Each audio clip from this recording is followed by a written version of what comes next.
শীতের সকালে ঢাকায় ল্যান্ড করার কথা, অথচ পাইলট ঘোষণা দিলেন কুয়াশার কারণে আমরা এখন কলকাতা বা সিলেটে নামছি।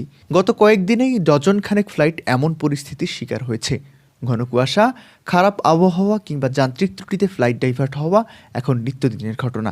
এমন পরিস্থিতিতে পড়লে একজন যাত্রী হিসেবে আপনার কী করণীয়? প্রথম প্রস্তুতিটা নিতে হবে টিকিট কাটার সময়। যদি কোনো জরুরি ইভেন্ট, বিয়ে বা মিটিং থাকে, তবে ফ্লাইট অন্তত একদিন আগে বুক করুন। হাতে সময় না থাকলে ডাইভারশনের কারণে আপনার গুরুত্বপূর্ণ কাজ মিস হতে পারে। আর শীতকালে কানেক্টিং ফ্লাইট না নিয়ে যতটা সম্ভব সরাসরি বা ডিরেক্ট ফ্লাইট বেছে নিন, কারণ ডাইভার্ট হলে কানেক্টিং ফ্লাইট মিস হওয়ার ঝুঁকি সবচেয়ে বেশি থাকে। দ্বিতীয়ত, আপনার ক্যারি অন বা কেবিন ব্যাগে সবসময় জরুরি ঔষধ, পাওয়ার ব্যাংক, চার্জার এবং কন্ট্যাক্ট লেন্সের মতো জরুরি জিনিস সাথে রাখুন, কারণ ফ্লাইট ডাইভার্ট হলে আপনি মূল লাগেজ বা চেক ইন ব্যাগেজ সাথে সাথে পাবেন না। তখন এই ছোট্ট ব্যাগটিই হবে আপনার লাইফ সেভার। সাধারণত কুয়াশার কারণে